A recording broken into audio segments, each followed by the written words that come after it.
ஆதியே துணை.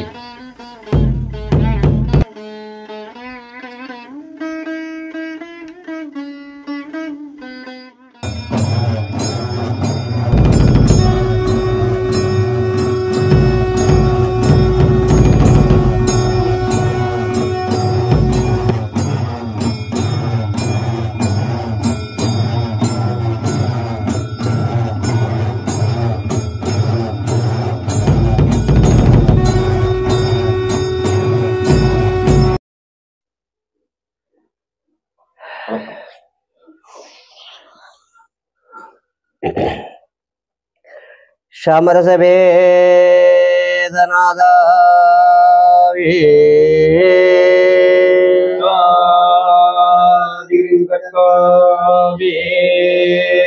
மெய் வழிநாமனநாதமே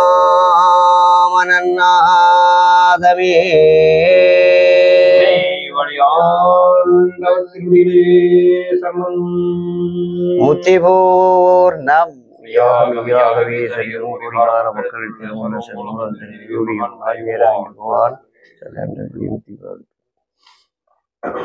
நமது குலதீபம் பிரம்ம பிரகாச மெய்வழிச்சாலை ஆண்டவர்கள் வாக்கியம் கட்டாவே.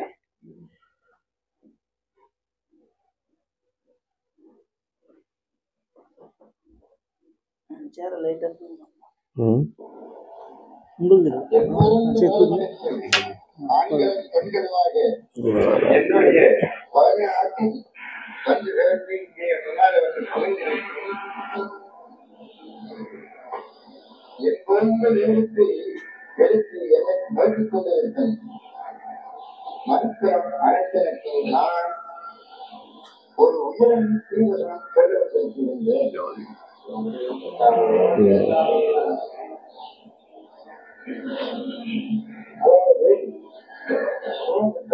கேட்டிருப்பீர்கள், நீங்கள் செய்வீர்கள், அதே நீங்கள் எண்ண வேண்டாம். அல்லது யாரோ எவ்வளோ எங்கே போனது அப்படின்னு வேண்டாம். உன்னுடைய அடிக்கல் பாணிக்கு அடிப்பானையில் இருக்கிற பொட்டியில இருக்கிற முதல் அப்படின்னு என்னுடைய வார்த்தை. அதே உனக்கு நிச்சயமாக உன் தலையை வலுத்த செய்யும். உன் தலை அழியிற தலை அல்ல, மனிதனை அழியாத தலையாக்க இந்த முதலானது, இந்த சிவ முதலானது, அந்த பஞ்சாட்சிர முதலானது, அந்த ஆண்மையை ஒருமைப்பாட்டு முதலானது வந்திருக்கிறது, வந்து கூறிக்கொண்டிருக்கிறது. அதாவது இப்பொழுது சாதாரணமாக ஒரு மனிதர்கள் இப்போ காட்சிக்கு ராமேஸ்வரத்துக்கு போறாக்கே ஒரு 2-3 நாளாவது கிலோமீட்டரா, ஒரு 150 செலவு அல்லவா? கைலாயம் போக முடியுமா என்று எதிர்பார்க்க மனிதனுக்கு இல்லாத கைலாயம் யாருக்கு இருக்குது? மனிதனுக்கு இல்லாத கைலாயம், வைகுண்டம், பிரம்மலோகம் என்று சொல்லப்பட்ட அந்த 50 நிலைகள் எல்லாம் இன்னும் யாருக்கு இருக்குது? சிவனுடைய கொண்டை அவிஷ்டான் யாருக்கு இருக்குது? இந்த மனுக்குளம் மனுக்கனுக்கு தான் அது சொந்தம். அப்போ சாதாரணமாக இப்போ இந்த இதுக்கு போயிட்டு வர்றதுன்னா 1 நாள் 2 நாள் கேட்கும், கையில பணம் இல்லாத போக முடியாது அல்லவா? அப்ப கையாலையும் வைகுண்டம் போடுறதுனால எத்தனை ரூபாய் வேணும்? ஒரு 1000 ரூபாய் கொடுக்கலாமா? அது 10,000, 1,00,000, கோடி, பல கோடி இருந்தா கொடுக்கலாமா? எங்க போக முடியாது. ஆனால் வாய்க்கு பெருமையா சொல்லிக் கொள்ளலாம். இதை உன்னுடைய போக்குவரத்துக்காக வச்சிருக்கிற நாடுதான். நீ கேள்விப்பட்டிருப்பாய், உன்னுடைய பழமைக்கு காலில் விழுந்ததே நான் சொல்றேன். யாருக்கு அதாவது முன்னாடி இருக்கிற கைக்கு மயில் வழிக்கு கையாளர் இருந்தம் போய் வந்தார் என்று, இன்னொருவர்கள் அன்னம் பட்சியில ஏறி போய் வந்தார்கள் என்றும், புறாக்கிறவர்களில் ஏறி கையாளர் இருந்தம் பிரம்மரோகம் எல்லாம் சென்று வந்தார்கள் என்றும், அல்லவா? கவனத்தோடு ஓட்டு இன்னார் இன்னார் இப்படி எல்லாம் போய் வந்தார்கள் என்றும் இது மக்களுடைய எல்லைக்குள்ளாரை குறைந்துள்ளதா அல்லவா? இது குறைங்கிறது அது நம்முடைய கருந்தின் மூலமாக நாம கேள்விப்பட்டிருப்போம் அல்லவா? கேள்விதான் பட்டிருப்போம் அல்லவா? எண்ணி பார்த்தால் முடியுமா அப்படின்னால் முடியாதுன்னு கேள்வி அல்லவா? அதுக்கு முடியும் என்ற சொந்த பட்டதாரியாக ஆட்க வந்து ஒரு உருவம் உன்னை நோக்கி கூறிக்கொண்டிருக்கிறது.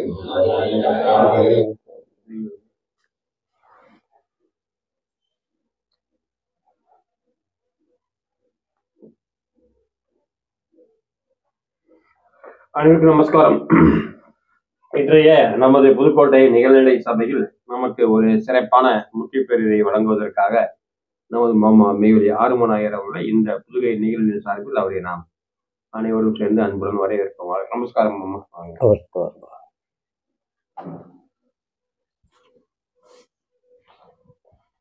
முத்திபூர்ணம் யோகம் யோகவே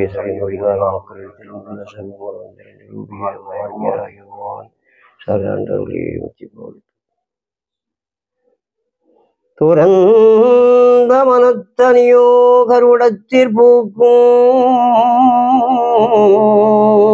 தூய்மதி உன் முதுமொழியே பழமை ஞானோ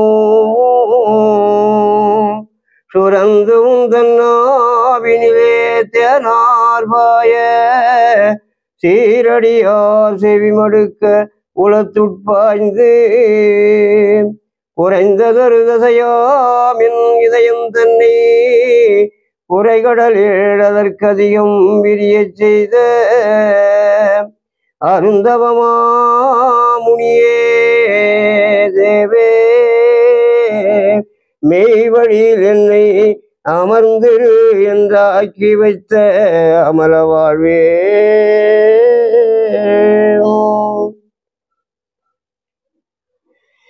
ஷாவா வரந்தரும் மூவா மருந்தெனும் முத்தமிழுக்கு அரசரும் வேத வேதியர்க்கு அரசரும் கலிபவக்கடை அழிவடித்திட தலையுகம் நடவு செய் கல்கி அவதார மகா புருஷோத்துமரும் ஆகிய நமது குல தெய்வம் அவர்களுடைய திருவடி போற்றி தொடங்குகின்றோம். நமக்கு எல்லோருக்கும் புத்தாண்டு நமஸ்காரங்கள். இன்று உலகம் பூராவும் ஆங்கில வருடப்பிறப்பு தமிழ் வருடப்பிறப்புன்னு சிறப்பாக கொண்டாடிட்டு இருக்காங்க. நம்ம மெய்வழி தலையுக ஆண்டு பங்குனி மாதம் பிறந்தது. இதுதான் நமக்கு புத்தாண்டு. இந்த புத்தாண்டுல நாம இதுவரைக்கும் விளையாட்டுத்தனமாக புத்தாண்டு கொண்டாடி இருந்தோம். ஆனா இங்க செயல் வடிவத்துல புத்தாண்டு தெய்வம் கொண்டாடி இருக்காங்க. எப்படின்னு கேக்குறீங்களா? அதாவது இந்த மெய்வழி தலையுக ஆண்டு 1924 இன்னைக்கு நமக்கு பிறந்திருக்கு. பிறந்து இந்த பங்குனி மாதம்தான். அந்த பங்குனி மாதத்துல ஒரு சிறப்பு என்னன்னு கேட்டிங்கன்னா, இப்பெல்லாம் நாங்கள்லாம் உபதேசம் பெற்றதே அந்த பங்குனி மாதம்தான். பங்குனி மாதம் 12ஆம் தேதி ஒரு 96 பேர் அன்னைக்கு ஒரு உபதேசம் பெற்றவங்க. அத்தனை பேருக்கும் அன்னைக்கு எங்களுக்கு விடிந்த நாள். என்னென்ன விடிந்த நாளும் விடியானாலும் ஒருங்கு சேர விடிந்த நாள் அந்த பொன்னரங்க தேவாலய அந்த திடாபரண நம்மளுடைய தெய்வத்தினுடைய திருவருளால அவர்கள் பார்த்து வந்த உடனே அவங்க 96 பேர் அப்படி உக்காந்த உடனே அப்படி நிமிந்து தலையை நிமிந்து பார்த்துட்டே இவ்வளவு பேரை நான் எப்படி சமாளிப்பேனா அப்படின்னு கேட்டாங்க. ஏன்னா 96 பேர் அதுதான் அதிகம். பங்குனி திருவிழாவில் எங்களுக்கு உபதேசம் பெற்ற நாள் மறக்க முடியாத ஒரு திருநாள். அதுக்கு என்ன தெய்வமே, நீங்க கண் அசைவினால பார்த்தா இந்த உலகமே தூக்கி முழுங்கக்கூடிய அளவுக்கு நீங்க உங்களுடைய இது இருக்கு, வல்லபம் இருக்கு. ஆகையினால நான் அதில் ஒருத்தர் சொன்னார் நம்ம சகோதரர். அப்படியா அப்படின்னு அவங்களுடைய உற்சாகமும் ஊக்கமும் வேகமும் அந்த அந்த திடமான துணியும் அற்புதமான அந்த திரு வாக்கியங்களை எங்களுக்கு கேட்கும்போது தேனாறு பாயுதுன்னு சொல்லுவாங்கள்ல, அதை மாதிரி எங்கள் காதுகளில் அவங்களுடைய இனிமையான குரலானது எங்களுக்கு தேனாராக பாய்ந்தது.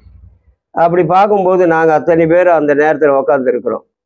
அந்த நேரங்களில் எங்களுக்கு பங்குனி திருவிழாவில் அன்னைக்கு உபதேச திருவிழாவாக நடந்தது. இன்னென விடிந்த நாளும் இடரிருள் மாய்ப்போன் என்ன அன்னகம் பூமி கடந்த நாள். அந்த விடிந்த நாள் அப்படின்றது ஒரு பெரிய ஒரு அதிசய நாள். அது என்ன இது வரைக்கும் நாங்கள் கேட்டு இருந்தது, பார்த்து இருந்தது, படிச்சு இருந்தது, பாராயணம் பண்ணி இருந்தது, வணங்கி இருந்தது, அத்தனையுமே அன்னைக்கு உண்மையானதாகவே எங்களுக்கு ஏற்றி வச்சார்கள். உண்மையாகவே நாம் வணங்குவது, பார்ப்பது, கேட்பது, படிப்பது, தெய்வத்தை தரிசனம் பண்ணுவதெல்லாம் அன்னைக்கு தெய்வ தரிசனை எங்களுக்கு ஆன நாள் பங்குனி மாத இந்த திருவிழா. அந்த திருவிழாவில் தான் அந்த பாடலை முதல்ல பாடுவாங்க. திங்கள் என் கூல தெய்வ தனி பிரான், திங்கள் என் கூல தெய்வ தனி பிரான், பங்குனி மாதமாம் பௌர்ணமியில் பொங்கும் பிரம்மோபதேசம் புனைந்த நாள், பொங்கும் பிரம்மோபதேசம் புனைந்த நாள், எங்கும் இவ்வழியேர்குல நோன்பிதே.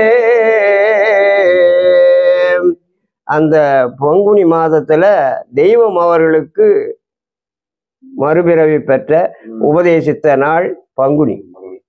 அதுல ஒரு சிறப்பு என்னன்னு கேட்டா, நாங்களும் அந்த பங்குனி நாள்ல அதே மாசத்துல அதே திருவிழாவில் எங்களுக்கும் அந்த மறுபிறப்பு புனர்ஜென்மத்தை எங்களுக்கு அளிக்கிறது அந்த உபதேசம் பெற்ற திருநாள். இது வாழ்நாள்ல மறக்க முடியாத ஒரு பொன்னாள் திருநாள். அப்படிப்பட்ட ஒரு நாள்ல நாங்க எல்லாரும் கலந்து அந்த தெய்வத்தினுடைய சங்கமத்துல, அதாவது குளிக்கணும்னு சொல்லுவாங்கல்ல, இந்த சரவண பொய்கையில குளிக்கிறதுன்னு சொல்லுவாங்க. அப்புறம் சங்கத்துல குளிச்சு எழுந்தாக்கா புனிதமான நீர்ன்றாங்களே, அந்த ஆலவாய் திருவூற்றில் அணைந்து குளித்த நாள் ஆடையோ நனைந்ததில்லை அங்கமும் நனைந்து மூழ்கி பாடவும் சுவைனா கேற பெரிய பேரின்பம் பூக்க. இப்படி பெரிய பேரின்பம் பூக்கன்னு வாயில மட்டும் சொல்லிட்டு போனோம் இல்லையா, அது இந்த செயல் வடிவத்தில் நாங்கள் அன்னைக்கு சந்திச்சது இருக்குது இல்லையா, அது வாய் விட்டு சொல்ல முடியாது. அது அனுபவத்துல உணர்ந்து சொல்லக்கூடிய ஒரு காட்சி.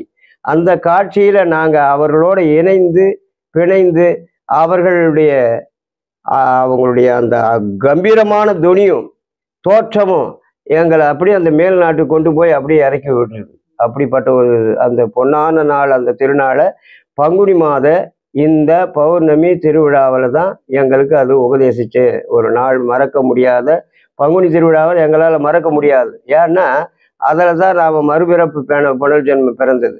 அதாவது இதுவரைக்கும் நரனாயிருந்த நம்மை மனுவாக்கி, மனுவை தேவனாக்கி, தேவ நிலையில் ஏற்றி அந்த மறுபிறப்பாளனாக்கக்கூடிய அந்த செயலை செய்தக்கூடிய நாள் பங்குனி மாத திருவிழா. அதில் எந்த திருவிழாவில் அப்படி நம்ம தெய்வம் அவர்களுக்கு எடுத்து வச்சாங்கன்னா, ஏதோ ஒரு பெரியவங்க திங்களூரில் வேப்ப மரத்து அடியில் அப்படியே நடந்து போயிட்டு இருக்கிறத தெய்வம் கவனிக்கிறாங்க. அவர்கள் பல பேர்கிட்ட உபதேசம் பெற்று பொய்யாக போனதை கண்டு ரொம்ப வருத்தப்பட்டுக்கிட்டு அடயோகம்னா என்னன்னு தெரியாத 12 குருமார்கிட்ட போய் அவங்கக்கிட்ட அந்த மாதிரி மெய்ப்பொருள் தேடி அவர்களுக்கு கிடைக்கவே இல்லை. கிடைக்காததுனால என்ன பண்ணாங்க, வெக்ஸ் ஆகி போய் அவங்களுடைய இந்த யோகம், அதாவது மூச்சை அடர்த்தி இழுக்க முயல்வானாவது நகரவாதிகளுக்கு பாவிகளுக்கு ஏற்ற குறுக்கோழி பிரயாணம்னு சொல்றாங்கல்ல, அந்த மூச்சை அடக்கி இருக்கக்கூடிய அந்த செயலை செய்துக்கிட்டு இருக்கிறாங்க தெய்வம். அப்போ அவங்களுக்குடைய புதரவாதை, அதாவது இந்த மூச்சை அடக்கி அடக்கி அடக்கி என்னாச்சுன்னா உடம்பு ஒரு சூடாகி போய் அவங்க அந்த ரத்த பேதி மாதிரி ஆயிட்டு இருக்கக்கூடிய காலத்துல பாட்டையாவது சந்திக்கிறாங்க. அப்போ அந்த முருங்கைப்பூவு பாலில் போட்டு காய்ச்சி அந்த வெதுப்பை தீர்த்துக்குவாங்க. அப்படிப்பட்ட ஒரு காலகட்டத்தில் பாட்டையா திங்களூரில் அவங்கள சந்திக்க வராங்க. வராங்கன்னு தான் சொல்லலாம். ஏன்னு கேட்டால் 27 வருடத்துக்கு அப்புறம் சாலையில் வருகின்ற தெய்வம் உங்களுக்கு இந்த அருட்பெருஞ்சோதி தனிப்பெரும் கருணையராக இருந்து உங்களுக்கு அறிவித்தது மட்டுமில்லை, அறிவிக்காதது பல உங்களுக்கு அறிவிப்பார்கள், பெறுவார்கள், பெறுகின்றீர்கள், பெற்றீர்கள், நானும் பெறுகின்றேன், பெற்றதற்கு யாதொரு தடையும் இல்லை, சாலையில் வருகின்ற தெய்வம்னு அவங்க குறிப்பிட்டிருக்கிறாங்க.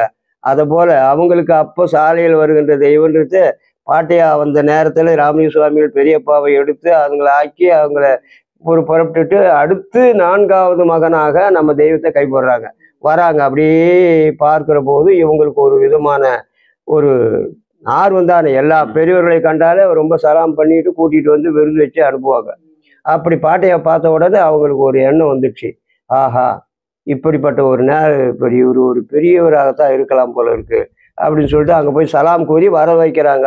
வர வைக்கிற போது தான் இதை இந்த சரி நீங்கள் வாங்க நம்ம நெல்மண்டிக்கே போய் பேசலாம் அப்படின்னு சொல்லிட்டு கூட்டிகிட்டு போய் நெல்மண்டியில் உட்கார பேசும்போது அப்போ காலை பலகாரம் கேழ்வரகு தேன்பலி தேன் துவைத்து உண்டு பசும்பால் அறிந்தினார்கள் வருது இல்லையா. அந்த பார்த்துட்டு நம்ம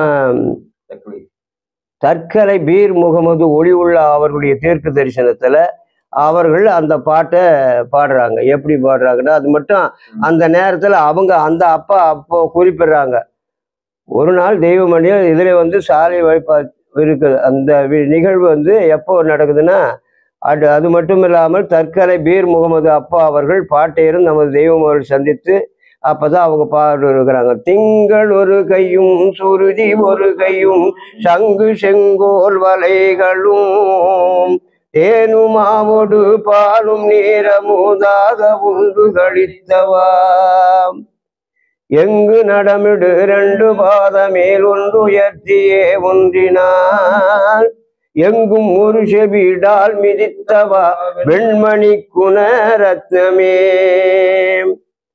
அப்ப பீர் முகமது ஒளி உள்ள அவர்கள் திங்கள் ஒரு கையும் சுருதி ஒரு கையும் கொண்டு அந்த 12 சன்னதங்களை பெற்ற யாருன்னு கேட்டால் சிவபெருமானுக்கு தான். அது கூட 13வது கர்ணமாகிய நமது கிருநாமத்தை நம்ம தெய்வம் அவர்கள் தான் திருக்கரத்தில் பெற்று வராங்க. மற்றவர்கள் எல்லாம் 12 தவத்தோட வீசனே அதில் தான் நின்று போயிட்டாங்க. ஆகையினால அந்த காட்சியை தீர்க்க தரிசனமாக கண்டு அவங்க அதை நீங்கள் சொல்கிறாங்க.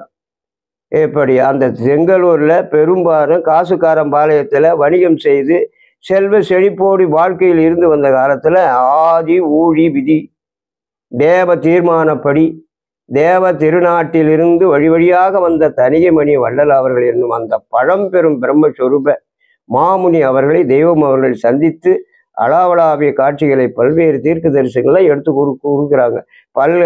எல்லா தீர்க்க தரிசிகளும் இவங்களை வச்சு சொல்கிறாங்க. அதை எப்படி வருவாங்கன்னு சொன்னால் குளக்கரையில் ஒரு ஏரி கரையில் நின்று கூட அங்கே அந்த ஊரல் மலையில் வடிக்கக்கூடிய ஜலமானது அவர்களுடைய குளத்தில் விழும், அந்த இடத்தில் அவர்கள் இருப்பார்கள் அப்படின்னு வீர பிரம்மம் அவர்கள் கொடுக்கிற சாலையில் வருகின்றது. இது அந்த வீரபெம்பர் என்ன சொல்றாங்களே, வீர வசந்தராயர் அவர்கள் சொல்ற அவதாரம் கானகத்திலே அவதாரம் செய்திருக்கின்றார்களே, அவர்களை இன்னும் பார்க்காமல் இருக்கின்றீர்களே காமத்துடைய ஜனங்களே, அவர்களை சீக்கிரம் பாருங்கள், இதோ அழிவு காலமானது விட்டது என்று அடி பேரிகை அவர்களுடைய பாடல்களையும் நிதானித்து நிறுத்தி பாடினால் உங்களுடைய அந்த தெய்வத்தினுடைய நிறுத்து பார்க்க சொல்லியிருக்கிறார். அப்படிப்பட்ட ஒரு தெய்வ பாடல்கள் அவர்கள் மூலமாக இறக்கி நம்ம தெய்வத்தை குறி வச்சு இத்தனை தீர்க்க தரிசனமும் வந்திருக்கு. அப்படி வரும்போது பாட்டை அழித்து அவர்கள் சம்பாதித்து கொண்டிருந்த வேலையில் அது நேரம் தெய்வம் அவர்களுக்கு இந்த மகா புருஷோத்தமரை நாம் ஒரு குருபிரான ஆக்கி கொள்ளலாம்னு ஒரு எண்ணம் அவங்களுக்கு வருது. இப்படிப்பட்ட ஒரு பெரியவர்கள் வந்திருக்கிறார்கள்னு சொன்னால் அவர்களை எப்படியாவது நம்ம குருபிரானாக ஆக்கிக்கலாம் அப்படிங்கிற ஒரு எண்ணம் அவர்களை கொடுக்குறாங்க. பல கேள்விகளை கேட்கிறாங்க. அந்த கேள்விகளுக்கெல்லாம் இவங்க பதில் சொல்லிட்டு வராங்க. அதுக்கப்புறம் ஒரே ஒரு கேள்வி மட்டும் கேட்கிறாங்க, இந்த ஆடு மாடுகளுக்கெல்லாம் எத்தனை அறிவு இருக்குன்னா 5 அறிவு. 5 அறிவு ஆடு மாடுகள்லாம் இப்போ அது அமானிதங்கிறது அது அடுத்த காலத்தில் முதல்ல பிடிக்கிற போதே ஆடு மாடெல்லாம் சாணி போட்டுதுன்னா அதை பொம்பளைங்க என்ன பண்ணுறாங்க அப்படின்னா அதை கொண்டு மடியில் வச்சுக்கிட்டு ஊடு மூடுவாங்கன்னு சேகரிட்டு சொல்லுவார். வீடெல்லாம் மூடுவோம். 5 அறிவான ஆடு மாடு போடக்கூடிய சாணி கொண்டு பாருங்க. 6 அறிவான மனுஷனுடைய சாணியை என்ன செய்யலாமான்னா ஐயா அதை யார் சொல்லுவா? அது வேற என்ன சொல்லியிருக்க முடியும்? என்னால் இதுதான் சொல்ல முடியும். அவங்க சொல்றதுல ஆமாம் போடுற மாதிரியே கேட்டுட்டு வராங்களே. ஏன்னா நாம எல்லார்கிட்டையும் எதிர்த்து மடக்கி பேசி பழக்கம். ஆனா இவங்க எல்லாம் ஆமாம் போடுற மாதிரி ஆமான்னு சொல்ற மாதிரியும் கொண்டு வராங்களே அப்படின்னு போடும்போது ஐயா அது யார் சொல்லுவா? நம்ம சாணி எடுத்து. அப்போ அசுத்தமான மாமிசம் எது அப்படின்னா ஐந்தறிவு மாமிசத்தை விட அசுத்தமானது நமக்கு தான் தெரிஞ்சு போச்சு.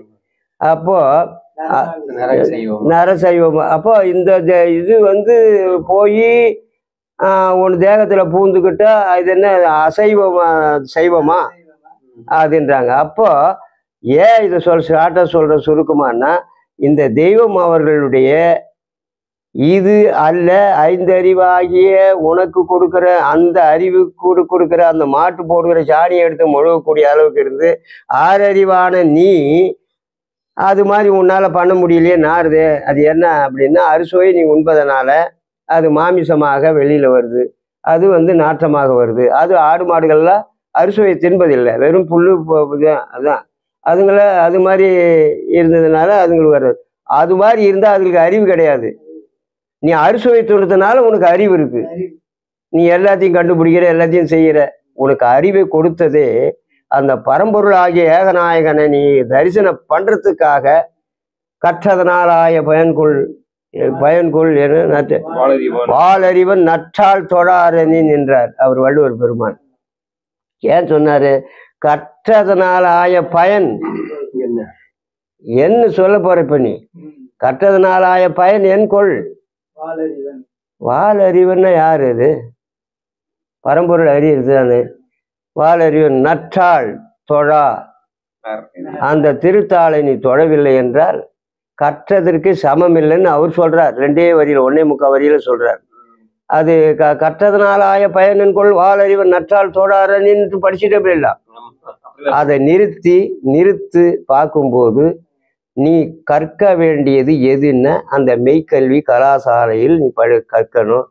அது பெற்ற பிறகு உன்னுடைய அந்த ஐஸ்வர்யமாகிய அந்த வீட்டில் நீ போய் உட்காரலாம், அந்த நற்றாலை நீ பார்க்கலாம், நற்றாலை நீ இதுக்கு தான் கல்வி வந்தது அப்படின்னு பெரியவர் அவங்க திருவள்ளுவர் சொன்னார். கற்றதுனால நீ கற்கிறது எதுன்னா தெய்வத்தினுடைய திருவடி போய் நீ அடையணுங்கிறதுக்கு தான் அதுன்னு சொல்றாரு. அப்போ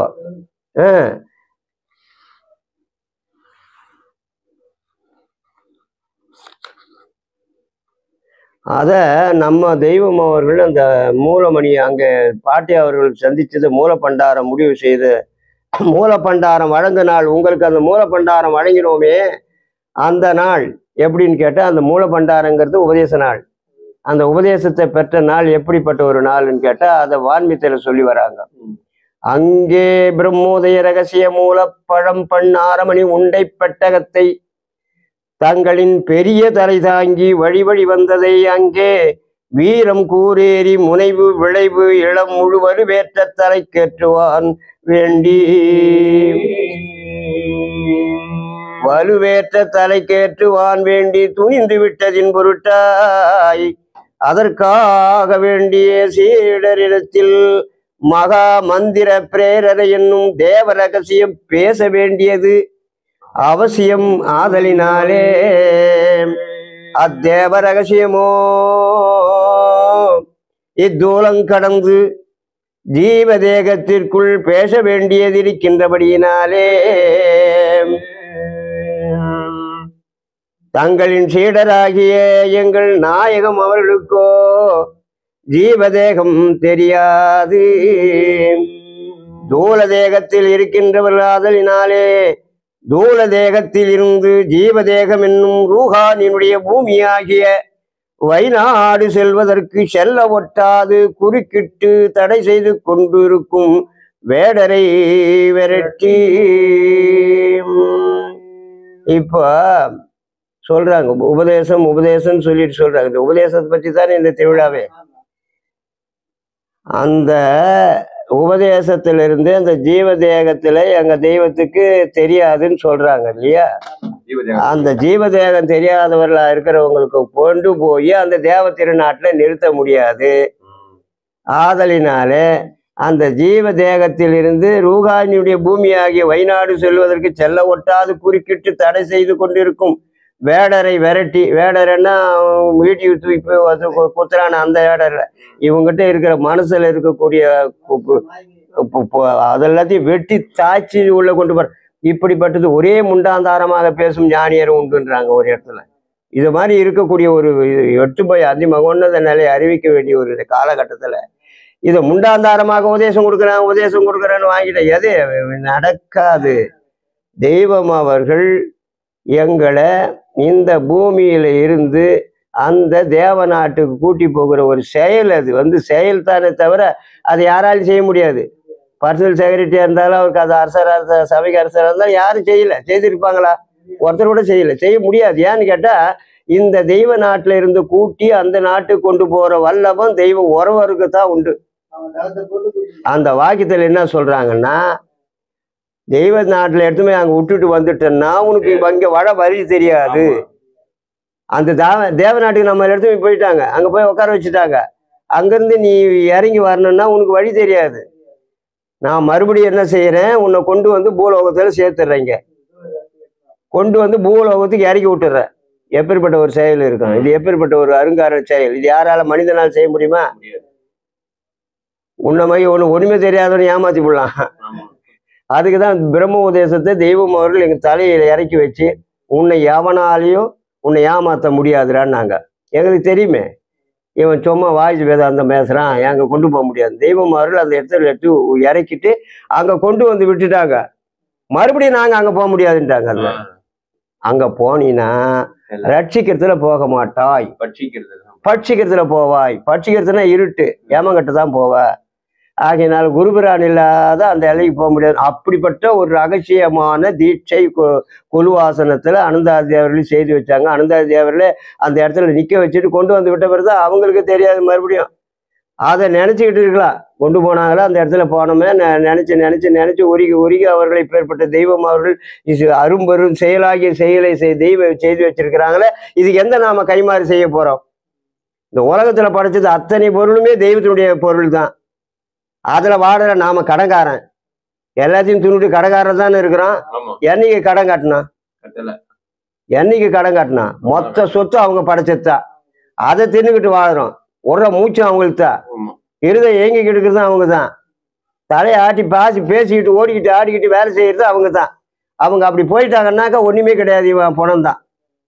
இப்படிப்பட்ட ஒரு நிலையில இருக்கிற நல்லா எண்ணி பார்க்கணும். மனித குலமே தெய்வம் அவர்கள் இறங்கி வந்து இந்த உலகத்துக்கு அவதாரம் செய்து இந்த பூமியில் உள்ள மக்களை எல்லாம் திருத்தி அந்த மெய்வழியில் ஏற்றி அந்த கைலாயத்தில் நிஜமாகவே கைலாயத்தில் சேர்த்து இந்த கைலாயத்துக்கு அதிபதியாக இருக்கணும். நாங்க ஏன்டா கைலாயம் வைகுண்டம்லாம் சொல்றது சிவனுடைய பொண்டாட்டி புள்ளிக்கான்றாங்க. சிவனுடைய பொண்டாட்டி புள்ளிக்கா கைலாயம் வைகுண்டம்லாம்? உனக்கு தானே, உனக்கு இல்லாத வேற யாருக்கு அது கைலாய வைகுண்டம்? நமக்குத்தான். அப்படி நமக்கு இருக்கக்கூடியவனா நீ எந்த லட்சணத்தில் இருக்கணும்ன்றாங்க. லட்சணம் எந்த லட்சணத்தில் இருக்குன்னா தெய்வத்தை நீ நினைச்சு அவருடைய இப்போ இரண்டரை கலந்து அவர்களுடைய ஒட்டி நடக்கிற நடைமுறை தான் உனக்கு அந்த லட்சணம். அதுக்கப்புறம் அவங்க போத லட்சணம், வேத லட்சணம், மாறிட லட்சணம், எல்லா லட்சணமும் அவங்க தராங்க. இப்படிப்பட்ட ஒரு ஐஸ்வர்ய ஏமாலி சாமியை நீ எங்கன்னா பார்த்திருக்கீங்களான்றாங்க வாக்கிட்ட. இந்த மாதிரி ஏமாலி சாமி எங்கேயாவது பார்த்திருக்கீங்களா? யாராவது வழிய வந்து என்ன மாட்டீங்கய்யா அப்படி நானே சொல்லி கொடுத்தேன், நானே மாட்டிக்குவேனா? கொட்டி கொடுத்தா நானே மாட்ட முடியுமா? அவங்கள மாட்டக்கூடியவங்களா? சகாதேவன் கூட கிருஷ்ண பரமாத்மா நான் கட்டிடுறேன்னு சொன்னான். எங்க கட்டினா? சகாதேவனுக்கு சாஸ்திரங்கள் தெரியும், சாத விற்பனம் படிச்சவன், வேதங்கள்லாம் படிச்சவன். துரியோதனனே போற எண்ணிக்கு துவக்கனா வெற்றி அடையலாம் அப்படின்னு சகாதேவன் கிட்ட வரான். எதிரிதான் யாரு? சகாதேவன் எதிரிதான். இருந்தாலும் அவங்கிட்ட வந்து ஐடியா கேக்குறான். சகாதேவனுக்கு என்ன சாஸ்திர சம்பிரதாயப்படி என்னன்னு கேட்டா, யாரா இருந்தாலும் சாஸ்திரத்தை உள்ளது உள்ளபடி சொல்லணுங்கிறது அவனுக்கு. அது எதிரியா இருந்தாலும் சரியே, அவன் கரெக்டா நாள் குறிச்சு கொடுத்துட்டான். இந்த அமாவாசையில நீ வந்து போற தொடங்கினா நீ வெற்றி உனக்கு தான்ட்டான். அடப்பாவி, கிருஷ்ண பரமாத்மாவுக்கு தெரிஞ்சது. அட ஏன்டா இப்படி செய்த? உன் பக்கம் என் சாஸ்திரப்படி யார் வந்து கேட்டாலும் நான் சொல்லுவேன். அவரை கட்டணும்னு நான் நினைச்சேன்.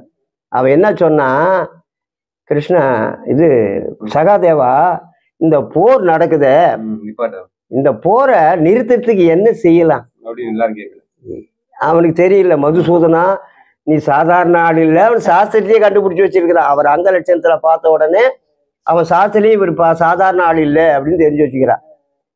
என்ன பண்ணா இந்த போரை நிறுத்தலாம் அப்படின்றார். இவர் தான் போரை நடத்துறதுக்கு வந்துட்டாரு, போரை நடத்த போறாரு, எல்லாரும் பூமி பாரம் தீர்க்க போறாருன்னு அவனுக்கு நல்லா தெரியும். இருந்தாலும் கேட்கிறேன், ஏன் இப்படி என்ன கேட்குறீங்க, எனக்கு தெரிஞ்ச ஒரு யோசனை நான் சொல்லட்டுமா அப்படின்னு. என்ன யோசனை சொல்லு அப்படின்னு. முதல்ல திரௌபதியை மொட்டை அடிச்சுடு. அவ துச்சாதன கூந்தலை முடிக்கிறதுக்கு அந்த இது ரத்தத்தை வேணும்னு கேட்டுக்கிறா. கூந்தல் இருந்தாதுன்னு கேப்பா. அவளை போய் மொட்டை அடிச்சுடு. ரெண்டாவது பீமங்கிட்ட இருக்கிற கதையை பிடிங்கிடு. அவன் அதை வச்சுதான் அந்த மமதியா ஆடினுக்கிறான்.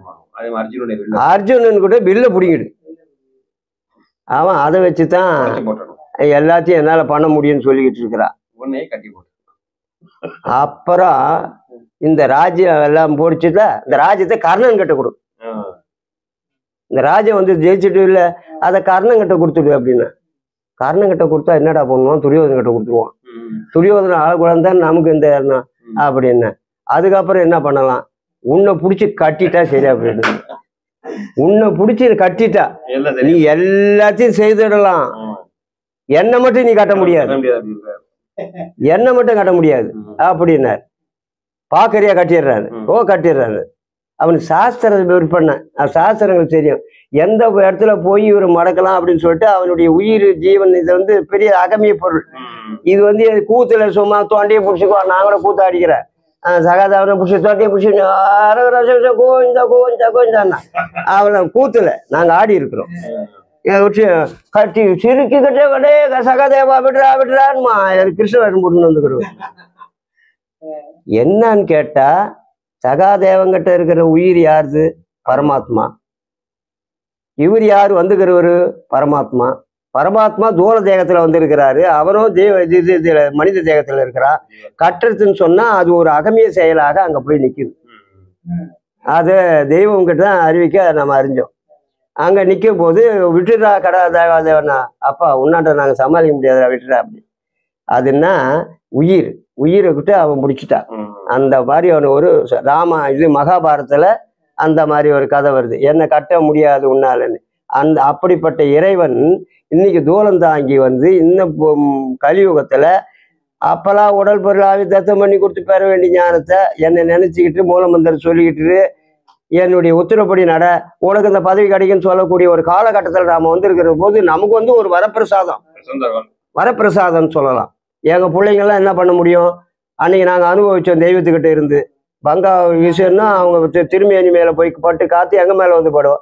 அப்படி உரசி அந்த காற்று எங்களோட 2.5 கலக்க இந்த வசந்தம் உன் பிள்ளைக்கு கிடைக்குமான்னாங்க, கிடைக்காது. அப்படிப்பட்ட ஒரு வசந்த காலம் அப்போ கிடைச்சது. அதை அனுபவிச்சவங்க அனந்தர்கள். அது மாதிரி அனந்தர்கள் நிகர் அனந்தர் தான், வேற யாருமே இல்லை இந்த உலகத்துல. வந்து தெய்வத்தினுடைய பிள்ளையா பிறந்தவங்க யாருன்னு கேட்டா அனந்தர் தான். அது உங்க அந்த வைரமணி சூழல பிறந்தவங்க அவரு சாதாரண ஆள் இல்லை.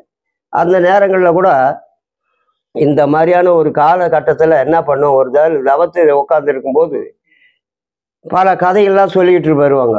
அந்த கதைகள்லாம் சொல்லிக்கிட்டு வரும்போது கூட நான் என் துவக்கத்தில் என்ன சிரிச்சு சிரிச்சு திருத்தி பொருத்தி சேம நிதிக்கணை. குருபிரான் முன்னாடி யாராவது வாயை பொத்தி மூக்க பொத்தி மூச்சு காத்து கூட குருபிரான் மேல படக்கூடாது. அவ்வளவு பயமையா இடுப்புல இருக்கிற துண்டை இடுப்புல கட்டி பவ்யமா கையை கட்டி வாயை பொத்தி அப்படி நின்றுதான் குருபிரான்கிட்ட பேச வேண்டியது அந்த காலத்து சம்பிரதாயம். பேசுறது அப்படிதான் பேசணும். குருபிரான்கிட்ட வந்து எதுவும் பேசக்கூடாது, கேட்கக்கூடாது. அவர் என்ன சொல்றாரு அவர்தான். அப்படிப்பட்ட நிலையில நம்ம தெய்வம் என்ன பண்ணாங்க, டேய் நான் யாரு,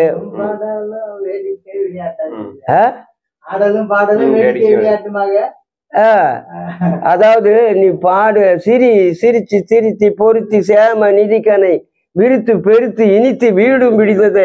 இப்படி கொண்டு போனாங்க நம்மளை. எங்களெல்லாம் உட்காந்து சிரிச்சு ஒரு கதையை சொல்லுவாங்க, எல்லாம் சிரிப்பாங்க. சிரிக்கிற போது நம்ம தெய்வத்தோட கூட 2.5 அப்ப கலந்துடுறோமா, எல்லாம் கலந்துடுறாங்களா. அவங்க தெய்வம் தனிப்பட்ட முறையில் ஆசனத்தை அமர்ந்திருக்கிறாங்க. கலகலன்னு இருக்காங்க சபை. அந்த நேரத்தில் ஒரு கதையை ஒன்று சொன்னாங்க. எப்படி சொன்னாங்கன்னு சொன்னால், பழனி பஞ்சாமிர்த கதை கேள்விப்பட்டிருக்கீங்களா? பழனி பஞ்சாமிர்த கதை ஒன்று சொன்னாங்க. எப்படிப்பட்ட பழனி பஞ்சாமிர்தம் சொன்னால், ஆனால் அன்னைக்கு நான் இல்லை. அதுக்கப்புறம் எனக்கு சொன்னவர், கேட்டு வந்தவர் எனக்கு சொன்னார். அதை நான் அப்படியே திருப்பி உங்களுக்கு சொன்னேன். என்ன அன்னைக்கு கேட்டீங்கன்னாக்கா, ஒரு பழனிக்கு கோயிலுக்கு அப்போல்லாம் வந்து வண்டி கிடையாது. சுமாரா ஒரு காத தூரம் கூட இருந்து வண்டி கட்டிட்டு வருவாங்களாம்.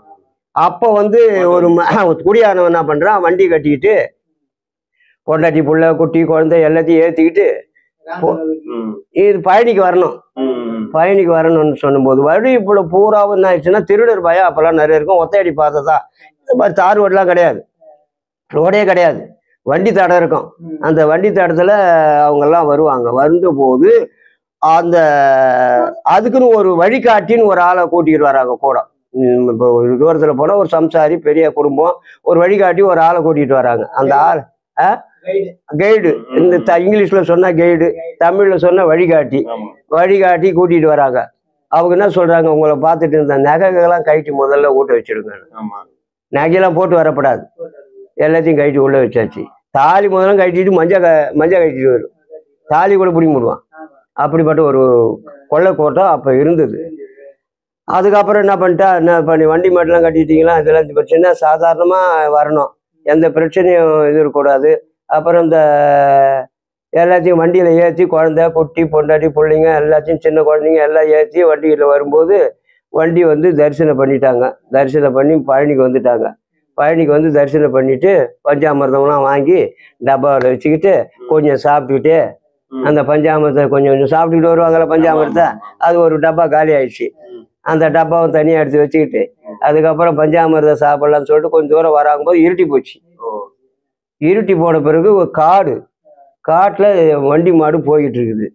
அந்த நேரம் பார்த்து இந்த குழந்தை ஒன்று, சின்ன கை குழந்தை, இருட்டு, கீழே இறங்க முடியாது, இருட்டு, பாம்பு இருக்குமோ பூச்சி இருக்குமோ கடிச்சிட்டா என்ன பண்ணுறது அப்படின்னு சொல்லிட்டு அந்த நேரம் வந்து கீழே இறங்க முடியாது. என்ன பண்ணுச்சா, ரொம்ப நெருக்குது, அந்த குழந்தை கத்துது, வீல் கத்துது, அவசரமா என்னாச்சா, அந்த கேள்வி ஒன்று இருக்குது அந்த வண்டியில். அந்த கேள்வி பார்த்துது, என்னடா பண்ணுறது, கீழே இறங்குனா கலர் வேற இருக்குது, அது வேற பாம்பு பூச்சி இருக்கும், நடு காடு இருட்டு, என்ன பண்ணலாம் அப்படின்னு சொல்லிட்டு அங்கே இங்கே தேடி பார்த்து ஒரு டப்பா கிடச்சிது, பஞ்சாமிர்தம் காலியான டப்பா ஒன்று இல்லை. அது என்ன பண்ணிச்சா, அந்த டப்பாவை தூக்கி குழந்தைகிட்ட கொடுத்து இதில் போ அப்படின்னு சொல்லி போயிட்டு நல்லா அழிச்சு டப்பாவை மூடி அப்படி வச்சிடுச்சு. இன்னும் அப்படியே வந்து வண்டிகள்லாம் வந்துக்கிட்டே இருக்குது. பாதி தூரத்துக்கு மேலே வந்துட்டாங்க. நல்ல அடர்த்தியான காடு, மரம், செடி, கொடி. அந்த மரத்துலேருந்து பூந்து வந்தானுங்க ஒரு 4 பேர், மாடிக்கிட்டானுங்க. வந்து வண்டியை மாடிக்கிட்டு எல்லாத்தையும் கைட்டு, நகையெல்லாம் கைட்டு, யாருக்கிட்டையும் நகை கிடையாது.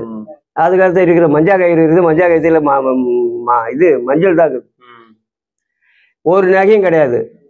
டேய் இதுங்கெல்லாம் தேடுறா அப்படின்னு சொல்லி 4 பேரும் தேடுறானுங்க. பிடிச்சி தேடி பார்த்தா ஒன்றுமே காணும். எல்லாம் இதுங்க கோயிலுக்கு போயிட்டு வருது, என்ன பஞ்சப்பராய் மாதிரி வருதுங்க. அதுக்கப்புறம் பார்த்தா இந்த கேள்வி பார்த்துது, இவனுங்க உள்ள வந்து தேடுறானுங்க, இவனுங்க எப்படியாச்சும் அந்த டப்பாவை எடுத்துட்டான்னா அசிங்கம் அப்படின்னு சொல்லிட்டு என்ன பண்ணிச்சு, அந்த கேள்வி அந்த டப்பாவை மட்டும் ஒழிச்சு வச்சுக்கினேந்து. இவனுங்க 4 பேர் தேடினானுங்க, ஒண்ணுமே கிடைக்கல. ஒருத்தன் பார்த்துட்டான், அந்த கேள்வி ஒரு டப்பாவை தூக்கி ஒழிக்குதுடா, மறைச்சு வைக்குது அந்த கேள்வியை. கேள்வி அந்த டப்பாவை கொண்டா அப்படி அது உங்களுக்கு வேண்டாம்பா உங்களுக்கு அப்படி. அது உள்ள என்னவோ இருக்குது, நீ உள்ள ஒழிச்சு வைக்கிற, கொண்டா அப்படி. ஓ பஞ்சாமிர்த டப்பாவா, கொண்டா பிடிங்க அப்படின்னு பிடிங்கினான் ஒருத்தரனை. மீதி பார்த்தானுங்க, ஒண்ணுமே கிடைக்கல, எல்லாத்தையும் கழிச்சு வச்சுட்டு வந்துட்டானுங்க, ஒண்ணுமே கிடைக்கல. இந்த பஞ்சாமிர்தமாவது கிடைச்சிடா, தேவாமிர்தம். அதாவது இந்த பஞ்சாமிர்தம் நம்ம பழனியில இருந்து வருது, அதனால இந்த பஞ்சாமிர்தமே நமக்கு பெரிய பாக்கியம் கிடைச்சது அப்படின்னு அந்த திருடன் கையில பிடிச்சிக்கிறான். ஏய் பஞ்சாமிர்தம் கிடைச்சிட்டா, இதை மட்டும் எடுத்துன்னு போகலான்டா இன்னைக்கு அப்படின்னு கொஞ்சம் தூரம் வந்தானுங்க. அந்த கோயில் ஒன்று இருக்குது அவங்களுக்கு கிட்ட வரும்போது, அந்த கோயிலாட்ட வந்து தான் எல்லாரும் பேசி நாம எங்க திருட போகலாமா, எங்க திருட போறதுன்னு சொல்லிட்டு வரானுங்க. திருட போறது வரும்போது என்னன்னா, இந்த இடத்துல திருட போனாக்கா எங்கடா பண்ணலாம் அப்படின்னு சொன்னா, ஒரு திருட போற இடம் அந்த சாமி கிட்ட வரம் கேட்டுன்னு போவானுங்க. எல்லாம் பங்கு போடுன்னு கிளம்பிடுவானுங்க. அந்த இடத்துல வந்துட்டாங்க, டேய் சாமி பிரசாதம் இது பரிசுத்தமா இருக்கணும், நாமெல்லாம் குளிக்கல, குளிச்சுட்டு வந்து தொடுவோம், இது கீழே வைக்காத, தரையில வச்சா புண்ணியம் போயிடும், அது பாதுகாப்பா ஒருத்தங்கிட்ட கொடுப்போம், டேய் நீ கையில வச்சுன்னு உட்காருன்னு ஒருத்தங்கிட்ட கொடுத்தான்.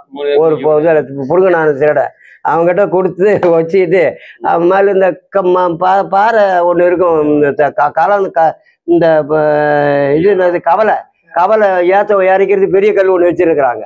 அந்த கணத்தான் அந்த கல் மேல ஜம்முன்னு உட்காந்துக்கினா, நீங்க 3 பேரும் போய் குளிங்க, நான் பத்திரமா இதை பாத்துக்கிறேன் அப்படின்னு பாத்துக்கிட்டே இருந்தான்.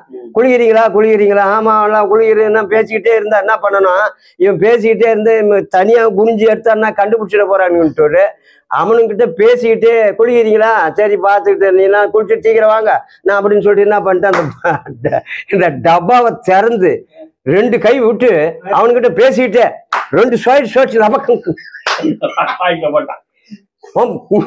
கப்புன்னு மூட்டினா கன்றாய் நாருது வரைய அவன் மாறான். இவனுக்கு துப்பனா கண்டுபிடிச்சிடுவானுங்க,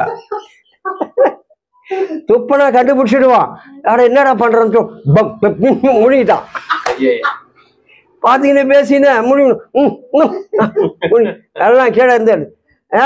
டேய் அந்த நாங்க குளிச்சுட்டு வந்துடுறோம், வா வா வா அப்படின்னு. அவன் என்ன பண்ணிட்டான், எல்லாத்தையும் குளிச்சுட்டு எங்கடா இவன் துண்ணுட்டு போறான் அப்படின்னு அவனுக்கு பாத்துக்கினே குளிக்கிறானுங்க. அங்க இவன் அவனுக்கு கண்ணை திறத்துல 2 விரல விட்டு ஆட்சி இல்லாம அவ்வளவுதான் கப கபன்னு மேல ஏறி வரான். வந்த உடனே என்ன பண்றான், கம்முன்னு ஒன்னும் தெரியாத மாதிரி இவங்கிறான்.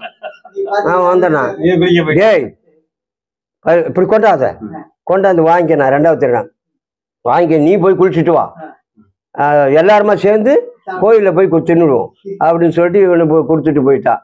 இவன் போய் குளிச்சுட்டு வரத்துக்குள்ள இவன் என்ன 2வது திரை இவன் கீழே இருக்கிறானுங்க பாரு, அவன் 2 பேர் குளிச்சுக்கிறான் கீழே, 3 பேர்ல இவன் ஒருத்தன் மட்டும் குடுன்னு வெளியே வந்துட்டான்.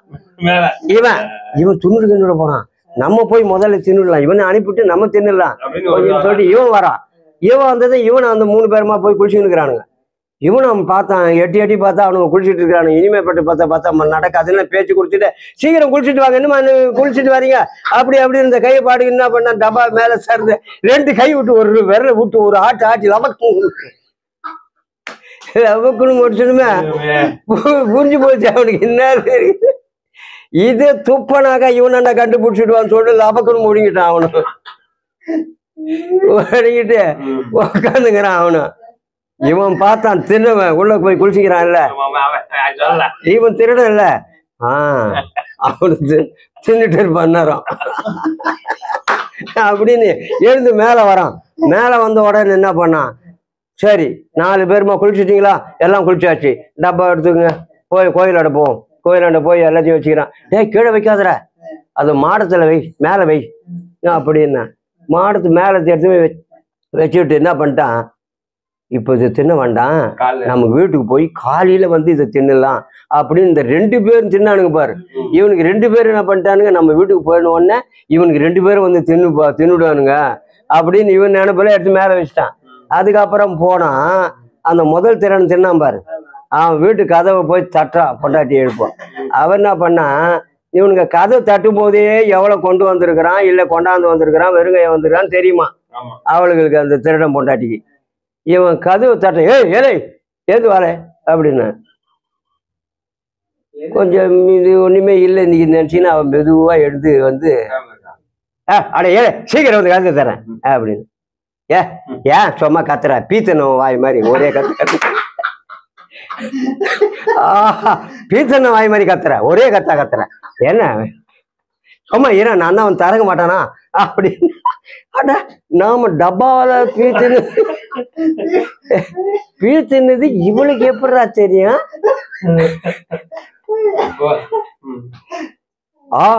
அப்படின்னு சொல்லிட்டு இவன் அப்படியே உள்ள நுழைஞ்சு உள்ள போனானா. போயிட்டு உடனே பார்த்தா பீத்தினது இவளுக்கு எப்படி தெரியும் அப்படின்னு யோசனை பண்ணினே உள்ள போனான். இந்த கதையை சொல்லிட்டு கம்முன்னு உட்காந்துருந்தாங்க ஆசனத்திலேயே, ஒண்ணுமே தெரியாத மாதிரி. எல்லாத்தையும் அதுதானே, மேலான உபமானம் கொடுத்தேறி விளக்குவோர், கீழ்மையின் உபமானம் கொடுக்கஞ்சார் மகதியன் அப்படின்னு கொண்டு வந்து கொடுக்குறாங்கன்னா இது எப்படிப்பட்ட ஒரு அரிய ஒரு, ஏன்னா விளையாட்டை போலவே ஞானத்தை புகுத்தினார்கள். நமக்கு விளையாட்டு பிள்ளைகளை போலவே நம்ம தெய்வம் வந்து குருபிரான் சிஷியன் போல நடத்தவே இல்லை. தெய்வம் வந்தது குருபிரானும் சிஷியனை போல நடத்தந்தே இல்லை. எங்களெல்லாம் அப்பா பிள்ளைங்க மாதிரி தான், பிள்ளைங்க மாதிரி வச்சிருந்தாங்க. அதுங்களுக்கு ஒண்ணுன்னு சொன்னா இதுங்களுக்கு கொடுப்பாங்க. ஒருத்தர் இப்போ ரொம்ப தூரத்துல இருந்து நடந்தே வந்து இருக்கிறாரு தெய்வ தரிசனம் பண்ண. அவர் கட்டின்னு வந்த கேழ்வரகு கூழ் கொஞ்ச நேரத்துல காலி பண்ணிட்டாரு. சாலைக்கு வந்து சேர்ந்துட்டார். 2 நாளைக்கு முன்ன கிளம்பினாரு திருவிழாவுக்கு, 2 நாளைக்கு பின்னாடி வந்து சேர்ந்து இருக்கிறார். அப்புறம் அவருக்கு வேற துணி கிடையாது, வேற போட்ட துணி தான். அவர் பிராமண ஆள் தான். அவர் பஞ்ச கச்சை இட கச்சை கட்டிட்டு போய் கல்லோட பாறைக்கு போய் மேலே போய் குளிச்சுட்டு எல்லாத்தையும் காய வச்சுக்கிட்டு இருக்கிறார். எங்கடா ஒருத்தன் வந்தானே, எங்கடா காணோம் அவனை? தரிசனம் பண்றதுக்கு கூட பழம் வாங்குறதுக்கு கூட காசு கிடையாது அவருக்கு. அவர் அந்த அளவுக்கு எப்படி இருந்திருக்கிறாங்க பாருங்க. அந்த காலத்துக்கு இந்த காலத்துல தான் சும்மா லட்சக்கணக்கில் விளையாடுது. அப்பெல்லாம் எப்படி இருந்திருக்கிறாங்க பாருங்க. சாப்பாடு வந்தது வரை முடிஞ்சு போச்சு. அதுக்கப்புறம் எங்கடா அவன் வந்தானே, எங்கடா அவன்? போய் கூப்பிட்டு விடாங்கடா அவனை. அப்படி தெய்வத்துக்கு தெரியுது இல்லை அவர் யாரு, என்ன பண்ணிக்கிறாரு, எப்படி வந்திருக்கிறாரு. கூப்பிடுறா அவனை.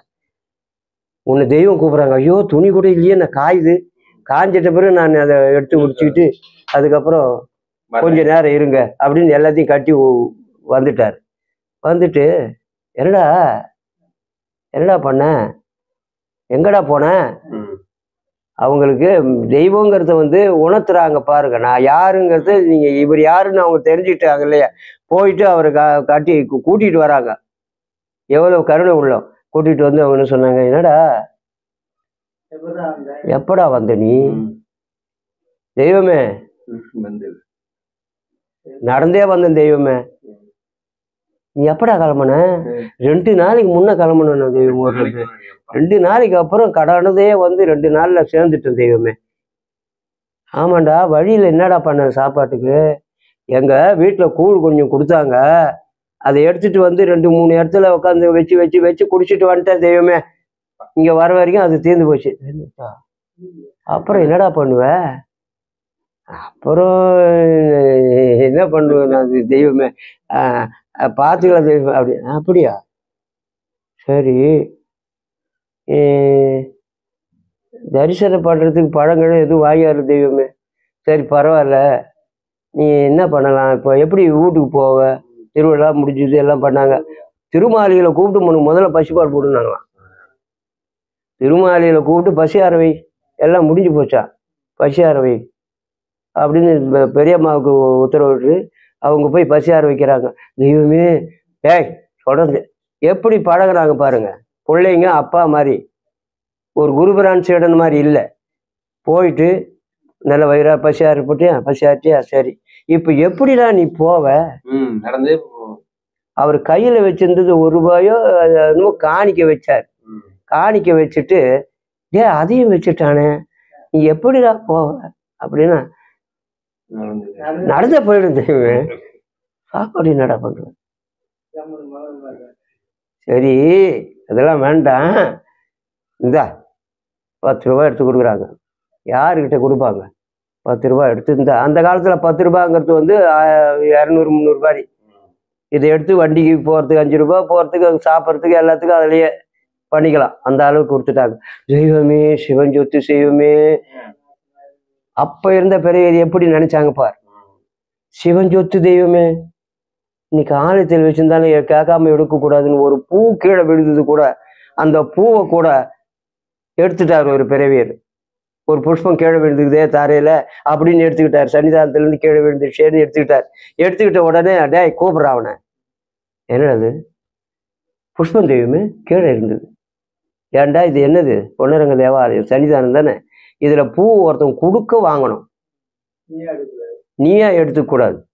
அதை கொடுங்க, நீ கொடு அப்படின்னு அவங்க அவர்கிட்ட வாங்கி தான் இப்படி கொடு. சில பேர் இப்படி வந்ததுமே இப்படி கையா காட்டிடுவாங்க, பரமாத்மா மாதிரி.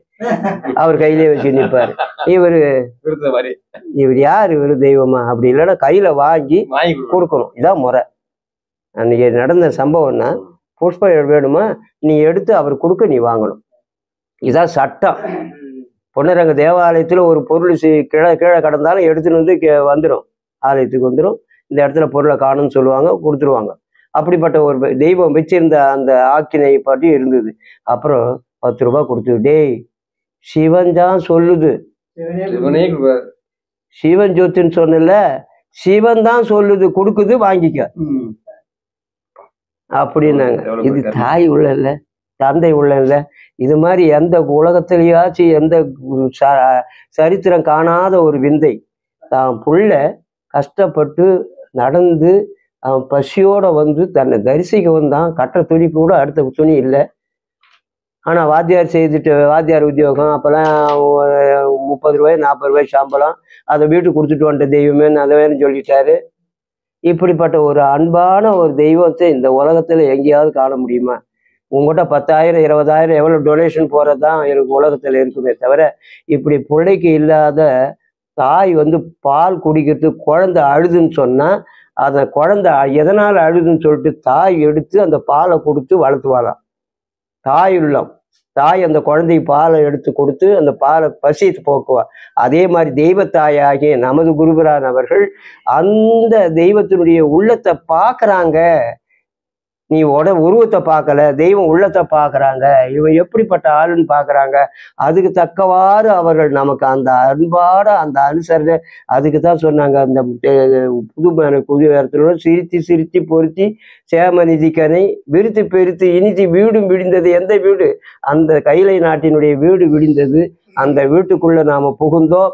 அப்படிப்பட்ட கைலாயத்துல குடியேற்றக்கூடிய அந்த வீட்டுல நம்மளை கொண்டு போய் புகுத்தாட்டி வைக்கக்கூடிய செயலை எந்த மனுஷனும் இந்த உலகத்துல செய்ய முடியாது. மனுஷன் இறந்து விட்டானாக்கா அவன் இறந்தவன் தான். இறந்துட்ட பிறகு அதனுடைய உடல்ல எந்த மாதிரியான அடையாளங்கள் இருக்குன்னு தெய்வம் தான் நமக்கு அறிவிச்சு இன்னைக்கு கண்கூடா இந்த உலகம் பார்த்து அதிசயிக்கக்கூடிய வண்ணம் இந்த ஜீவ பிரயாணத்தை நமக்கு இனமாக தராங்களே, தீர்த்தம் குடிக்க வைக்கிறாங்களே. துவண்ட நிலையில நான் எத்தனையோ பேரை பூமி இது படுக்க விரிப்புல இறங்கி அவங்கள தூக்கி வளர்த்தும் போது அது அப்படியே உடஞ்சி அப்படி கூண் வளைஞ்சி அப்படியே இருக்கும். கை காலம் சொல்லி நான் கண்டவன், அதிசயத்தை நான் பார்த்ததுனால தான் இன்னைக்கும் 2 நாள் 3 நாள் போட்டு வச்சிருந்தாலும் அந்த மாதிரி தான் துவண்டு இருக்கிறது. நான் என் கண்கூடா பார்த்தேன், எங்க அம்மாவுக்கும் பார்த்தேன். அப்படிப்பட்ட நிலையில இருக்கிற போது இந்த தெய்வத்தை விட்டுட்டு அப்படி இப்படி நகர்னா என்ன கதி? தெய்வத்தை விட்டா அடுத்தது யமன் தான். யமன் கிட்ட போவாத, இந்த தெய்வத்துக்கிட்ட போகணும்னு தான் நம்மளை எவ்வளவு தூரத்துக்கு சேர்த்து நம்மளை ஆக்கி சிரிச்சு பேசி விளையாட்டை போலவே அவர் செய்யற வேலைகள் எல்லாம் காட்டு நமக்கு ஒரு கதையை சொல்லி தூக்க நேரத்துல நம்மளை போக்கி, இப்ப நீங்க 2 பேரும் எப்படி குறைச்சு செய்யுங்க, சிரிச்சு கதையை சொல்லிட்டு சைலண்டா உட்காந்துருப்பாங்க. அப்படிப்பட்ட ஒரு தெய்வத்தை இந்த உலகத்துல எங்கே தேடின்னு நீ அரூபத்துல உக்காந்துட்டு நீ உனக்கு என்ன வேணுமோ எப்ப எது வேணுமோ அப்ப அதை தர்றாங்க. அந்த அரூபத்தில் இருக்கக்கூடிய தெய்வ வடிவத்துல தெய்வம் தராங்க. இன்னைக்கு பார்க்கிறோம். பணமே இல்லை, அவர் எப்படி இருப்பாருன்னு சொன்னா இங்க வந்தா பணம் சம்பாரிச்சிக்கலான்னா நடக்காது, இங்க வந்தா எல்லாம் வாடலான்னா நடக்காது. தெய்வத்தை கூட எந்த அளவு ஒட்டிய நடைமுறையோட உறைஞ்சி அவங்களோட 2.5 கலந்து நீ இருக்கிறியோ அவங்க உன் நினைவுக்கு வருவாங்க. அப்படி வந்தால் இந்த எல்லா பலனும் அவங்க சொல்லக்கூடிய லாபகரங்கால வசந்த காலமும் இவங்களுக்கு வந்து கிடைக்குதுங்கிற போது அவங்க இது யதார்த்தத்தோட எல்லா சட்டத்திட்டத்துக்கு கட்டுப்பட்டு நடந்த அவர்கள் நமக்கு தராங்க. ஆனந்தருக்கே அப்படித்தான், என் பிள்ளைங்களுக்கும் அப்படித்தான், நம்ம பிள்ளைங்களுக்கும் அப்படித்தான். தெய்வமே தெய்வத்தை நினைக்கணும், தெய்வத்தை தவிர வேற எதையும் நினைக்க கூடாது. நம்ம தெய்வத்தை பற்றி இருக்கிறோம். அவர்களுடைய இஷ்டத்துக்கு இருந்தா அதிர்ஷ்டம் நம்ம பக்கம்தான். அந்த அதிர்ஷ்டங்கிறது யமனுடைய சந்திப்பில் இருந்து கைலாயத்துல போகத்தா அது இஷ்டத்துல நாம போய் கலக்கிறோம் என்று சொல்லி முத்தி பேருரை மீண்டும் தொடரும். நமஸ்காரம். இந்நாட்டில் இங்கே யமவடரை மாற்றும் இறைவா போற்றி, தடுக்க வந்த அரசே போற்றி. முத்தி பூர்ணம் யாகவே சரியும் கொடிகான மக்களிடத்தில் உள்ள சர்வ மூலமந்திர நிரூபிக மகான்யராகிய பகவான் சாலையாண்டவர்களையும் தீபாவளிப்போம். நமஸ்காரம். அடுத்த வாரம் நம்மளுக்கு திருவிழா நடக்குது. அதனால நம்முடைய புதுவை நீர்நிலை சபை வந்து திருவிழாவுக்கு அப்புறம் அடுத்த ஞாயிற்றுக்கிழமை வழக்கமும் நம்ம நிகழ்ச்சி நடைபெறும். அனைவருக்கும் நமஸ்காரம்.